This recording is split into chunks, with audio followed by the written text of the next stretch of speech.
You know that moment when you're staring at your bank account and you see a number that actually makes you smile instead of cringe? Maybe it's the first time you've hit 5 figures in savings, or perhaps you've finally scraped together $10,000 after months of discipline and sacrifice. Here's the thing, though. Most people celebrate that milestone for about 5 minutes, then immediately start thinking about all the ways they could spend it. A new car, a vacation, maybe some home renovations they've been putting off. But what if I told you that those $10,000 could become $100,000 without you having to save another penny? My name is Alex, and I spent the better part of 2 decades working in investment banking before I walked away in my mid-30s. These days, I spend my time studying the mathematics of wealth creation and helping people understand how money really works. And if you're someone who wants to learn the actual mechanics behind turning modest amounts of money into serious wealth, make sure to hit that subscribe button and give this video a thumbs up if it ends up changing how you think about your financial future. Now, before we dive into the specific strategies that can multiply your money by 10, let me paint you a picture of what most people do wrong with their first significant chunk of savings. They treat it like it's burning a hole in their pocket. The moment they hit that $10,000 mark, they start justifying purchases they couldn't afford before. Suddenly, that reliable used car isn't good enough anymore. That vacation they've been dreaming about becomes a necessity. The kitchen renovation transforms from a someday project into an urgent priority. Here's what's really happening in their brain. They're experiencing what psychologists call lifestyle inflation, but there's a deeper issue at play. When you've never had substantial money before, your brain doesn't know how to process the potential that money represents.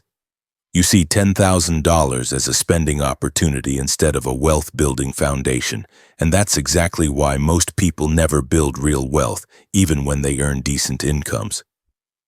But here's where things get fascinating. There's a specific mathematical reality about money that most people never learn, and understanding it is the difference between staying middle class forever and building generational wealth. When you have $10,000, you're not just holding $10,000. You're holding the seed of something much more powerful. The question is whether you'll plant that seed or eat it. Let me tell you about the real mathematics of wealth multiplication. It's not about getting lucky in the stock market or finding some secret investment that nobody else knows about. It's about understanding compound growth and having the patience to let time work in your favor. But there's a catch that makes this both incredibly simple and incredibly difficult at the same time. The simple part is the math. If you can average a 10% annual return on your $10,000, which is roughly what the stock market has delivered over long periods, your money doubles every 7 years. That means your $10,000 becomes $20,000 in 7 years, $40,000 in 14 years, and $80,000 in 21 years.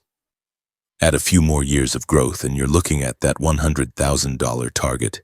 But here's where most people's eyes glaze over. 21 years sounds like forever when you're looking at your bank balance today. Your brain starts calculating how old you'll be when that money finally grows, and suddenly the whole idea feels pointless. Why wait 2 decades for $100,000 when you could enjoy $10,000 right now? This is where the mathematics of wealth building becomes psychological warfare with your own instant gratification impulses. The people who successfully multiply their money by 10 aren't necessarily smarter or more disciplined than everyone else. They just understand something fundamental about how wealth actually works in the real world. Wealth isn't built through single dramatic events. It's built through boring, repetitive actions that compound over time. The person driving the flashy new car might look more successful than the person driving the 10-year-old Honda, but the Honda driver who's investing the difference between their car payment and the flashy car payment is actually building wealth while the other person is destroying it. Let me give you a concrete example of how this plays out in real life. Imagine 2 people both starting with $10,000. Person A decides they deserve to enjoy their money and uses it as a down payment on a $30,000 car. They're now making monthly payments, paying insurance on a more expensive vehicle, and dealing with higher maintenance costs. That $10,000 is gone, and they're actually poorer than they were before because they've taken on debt.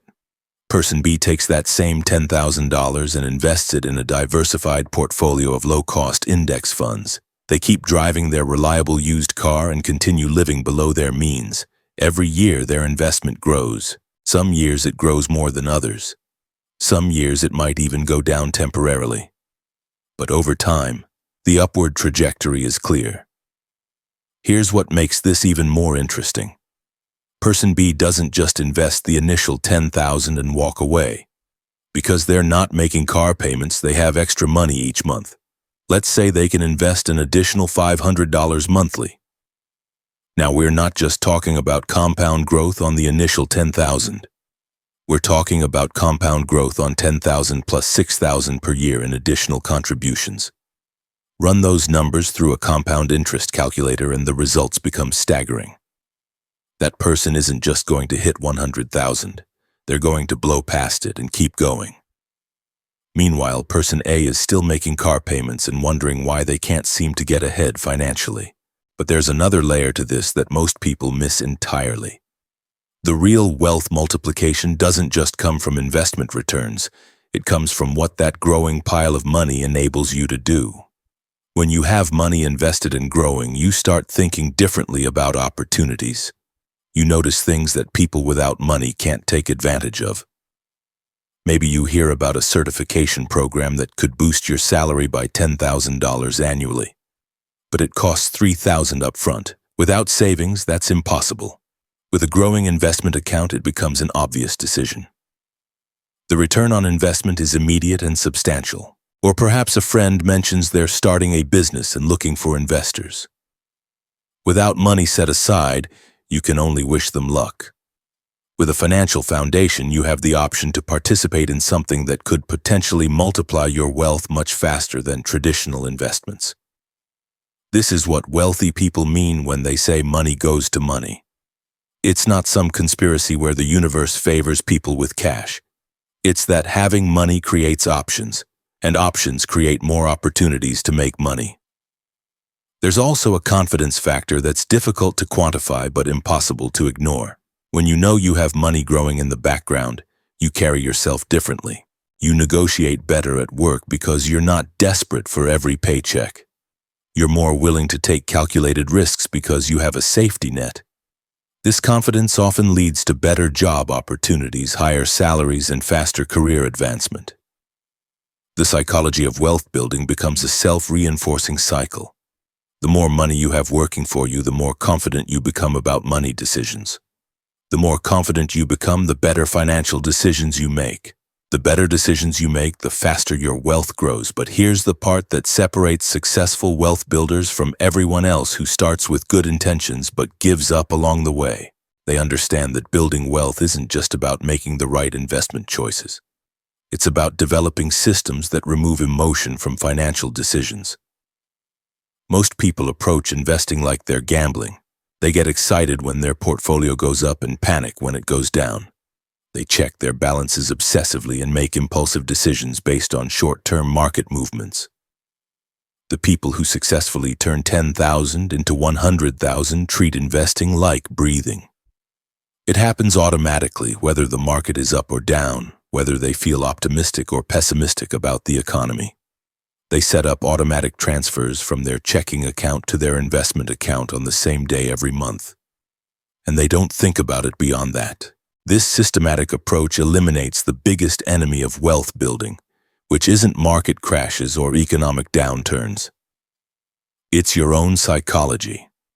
When you leave investment decisions up to how you feel in the moment, you'll inevitably buy high when everyone is excited about the market and sell low when everyone is panicking. That's the exact opposite of what creates wealth.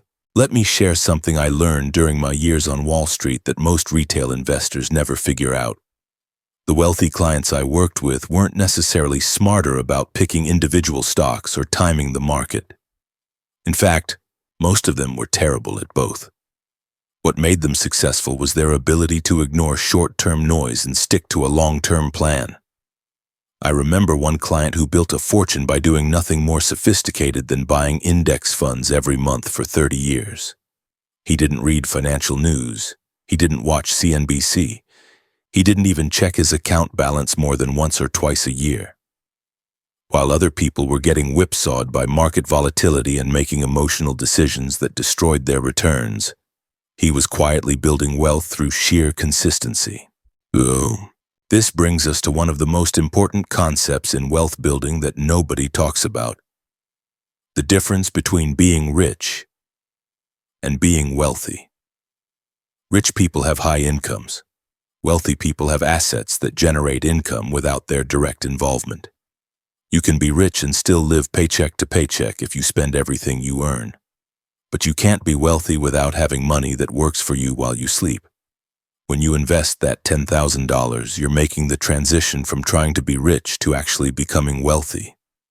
Every dollar you invest is a little employee that shows up to work every day, earning money on your behalf. Some days your employees might have a bad day and earn less than usual. Some days they might have a great day and earn more. But over time, they're consistently adding to your wealth without requiring any additional effort from you. This is why the wealthy get wealthier while everyone else struggles. It's not because they're hoarding opportunities or keeping secrets. It's because they understand the fundamental difference between trading time for money and having money work for them. Most people spend their entire careers in jobs where they exchange hours for dollars. The moment they stop working, the money stops coming in. But when you have investments generating returns, you've created a source of income that's independent of your physical presence. Your money is working 24 hours a day, 7 days a week, even while you're sleeping, vacationing, or doing anything else with your time. This is the foundation of financial independence.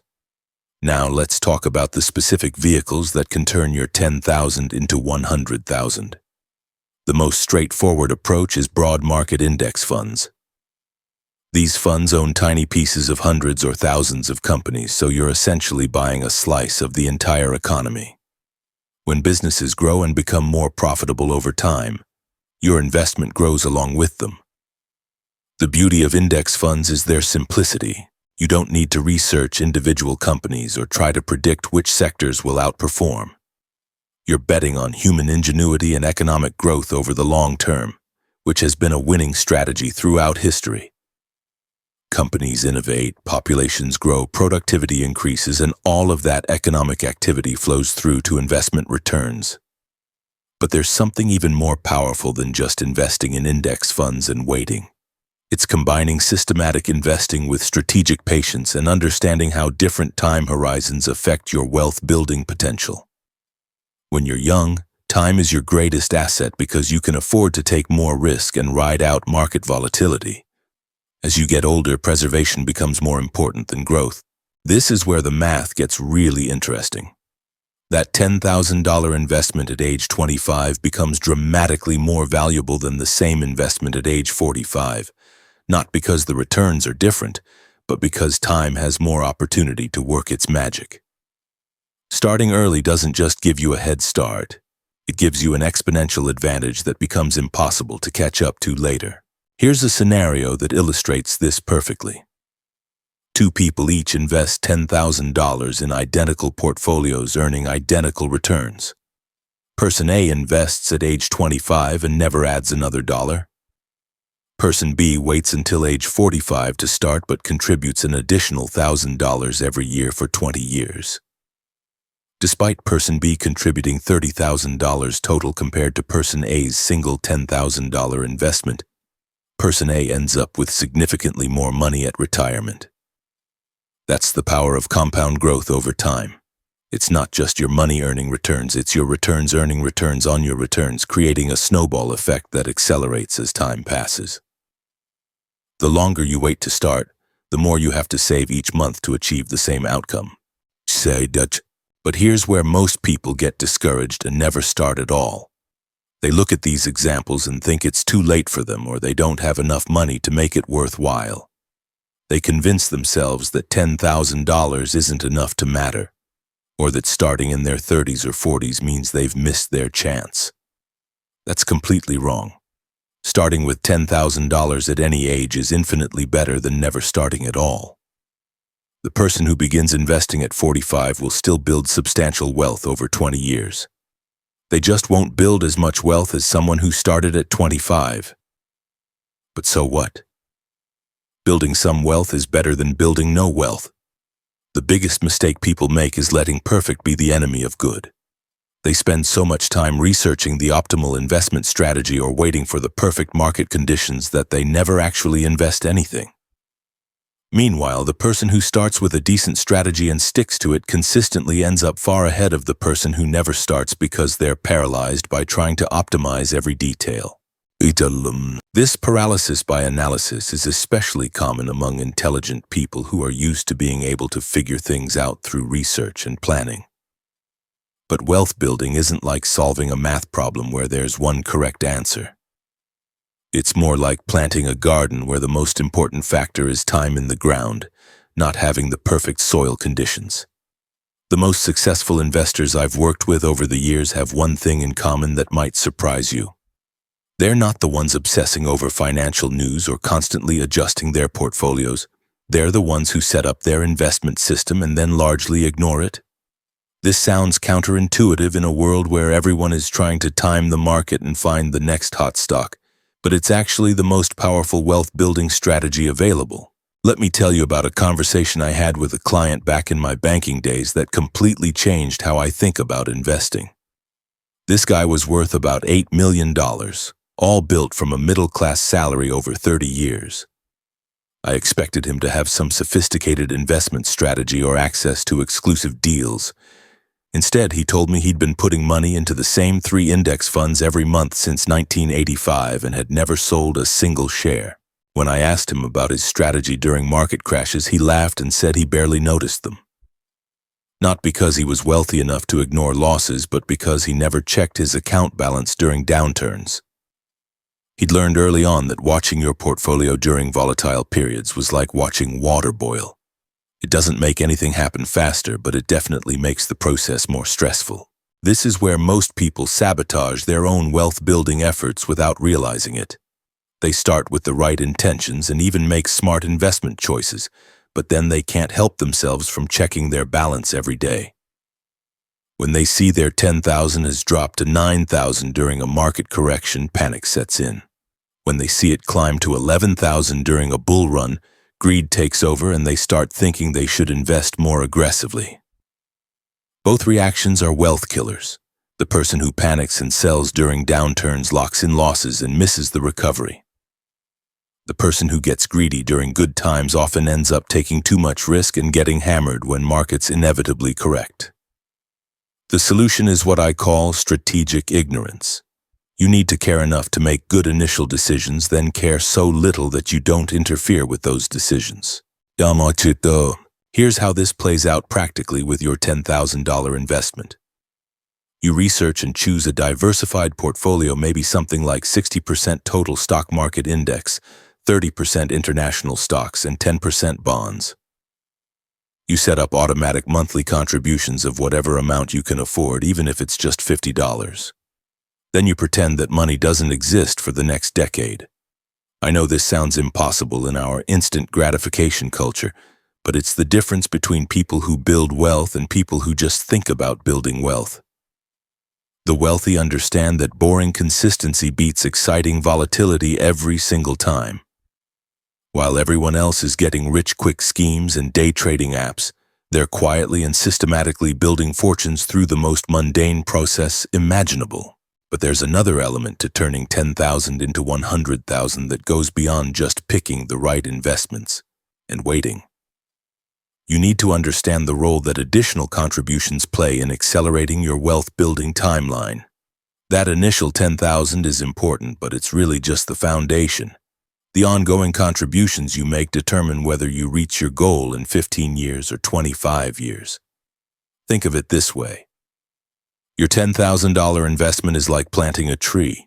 The tree will grow on its own over time, but if you want it to become a mighty oak instead of just a decent-sized maple, you need to keep watering and fertilizing it. Those monthly contributions are the water and fertilizer that transform modest growth into explosive wealth building.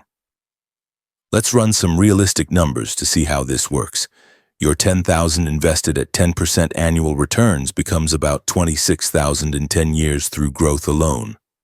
Not bad, but not exactly life-changing either. But if you add just $200 per month to that investment, your balance after 10 years becomes over $60,000. Add $500 per month and you're looking at over $100,000 in just 10 years.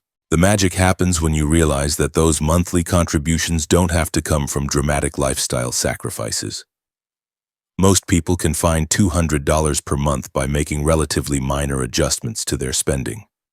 Maybe it's eating out one less time per week, or choosing a slightly less expensive car, or cutting a few subscription services they barely use.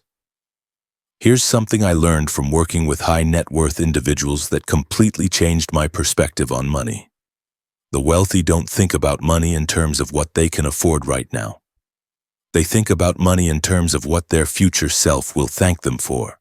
When they're deciding whether to spend $300 on something, they don't just consider whether they have $300 available. They consider what that $300 could become if invested instead. This future value thinking becomes automatic once you start building wealth. You begin to see every purchase decision as a choice between immediate gratification and future financial freedom. The $5 coffee isn't just $5, it's $5 that could become $15 in 10 years if invested. The expensive car payment isn't just a monthly expense. It's potentially hundreds of thousands of dollars in lost wealth over your lifetime. I'm not suggesting you should never spend money on anything enjoyable. That's not sustainable and it's not a fulfilling way to live. But I am suggesting that you should be intentional about those spending decisions and understand their true cost. When you realize that your daily coffee habit is actually costing you tens of thousands in future wealth, you might decide it's worth it anyway because you really value that ritual, or you might decide to make coffee at home and invest the difference. The key is making these decisions consciously rather than unconsciously. Most people spend money on autopilot, never considering the opportunity cost of their choices. They wonder why they can't seem to build wealth despite earning decent incomes, not realizing that their spending habits are systematically destroying their wealth-building potential. This brings us to one of the most important concepts for successfully multiplying your money. You need to think like an investor, not like a consumer. Consumers focus on getting the best deal on things they want to buy. Investors focus on generating the best returns on money they want to grow. These are completely different mindsets that lead to completely different financial outcomes. When you think like a consumer, every dollar is meant to be spent on something. The question is just what to spend it on and how to get the best price. When you think like an investor, every dollar is meant to generate more dollars. The question is how to deploy that capital most effectively to create future wealth. This shift in thinking affects every aspect of your financial life. Instead of asking whether you can afford something, you start asking whether buying it moves you closer to or further from your wealth-building goals. Instead of looking for ways to spend your tax refund or bonus, you start looking for ways to invest it. Instead of seeing money as something that flows in and flows out, you start seeing it as something that accumulates and compounds over time. The people who successfully turn modest amounts of money into substantial wealth have internalized this investor mindset so completely that it becomes second nature. They don't have to force themselves to save and invest. It becomes as automatic as brushing their teeth. They've rewired their relationship with money so that investing feels natural while spending feels like it requires justification. But here's what makes this transformation both challenging and worthwhile. You're not just changing your financial habits, you're changing your identity. You're evolving from someone who earns money and spends money into someone who builds wealth. That identity shift affects how you see yourself, how others see you, and what you believe is possible for your future. The person who sees themselves as a wealth builder makes different career choices than someone who just sees themselves as an employee. They invest in skills that increase their earning potential. They network with other people who think about money strategically. They look for opportunities to create multiple income streams instead of relying entirely on their job for financial security. This evolution doesn't happen overnight, but it does happen predictably for people who stick with systematic wealth building long enough. Somewhere around the time your investments cross the $25,000 mark, something clicks psychologically. You start to really believe that financial independence is achievable, not just a fantasy. Your relationship with work begins to change because you're no longer completely dependent on your paycheck for survival. That psychological shift accelerates everything else. You become more confident in salary negotiations because you have options. You're more willing to take calculated career risks because you have a financial cushion. You start thinking about bigger opportunities because you have capital that could potentially fund them. The money creates options, the options create confidence, and the confidence creates more opportunities to build wealth. This is why starting with that first $10,000 is so crucial, even if it feels insignificant compared to the $100,000 you want to reach. You're not just building an investment portfolio, you're building the habits, mindset, and identity that will carry you through decades of wealth building. Every month that you choose to invest instead of spend is reinforcing the neural pathways that turn you into the kind of person who builds substantial wealth over time. Look, turning $10,000 into $100,000 isn't some get-rich-quick scheme or financial magic trick. It's just basic mathematics combined with the patience to let time work in your favor. The formula is simple, even if executing it isn't always easy. Invest in diversified index funds, add money consistently every month, and resist the urge to interfere with the process for 20 years. Most people will read that last sentence and immediately start making excuses about why it won't work for them. 20 years is too long. They don't have enough money to invest monthly. The stock market is too risky. But here's the thing. Those same people will spend the next 20 years anyway, and they'll either end up with substantially more money or they'll end up exactly where they are today, still making the same excuses. Your $10,000 is sitting there right now, waiting for you to decide its fate. You can turn it into a down payment on a depreciating asset that will make you feel successful for a few months. Or you can plant it like a seed and watch it grow into something that could change your entire financial trajectory. The choice seems obvious when you put it that way, but most people will still choose immediate gratification over future wealth. If you're ready to be different, if you're ready to think like an investor instead of a consumer, then you already know what to do. Open that investment account, transfer the money, set up automatic contributions, and then do the hardest thing of all. Leave it alone and let compound growth work its magic. Your future self will thank you for making the boring choice that everyone else was too impatient to make.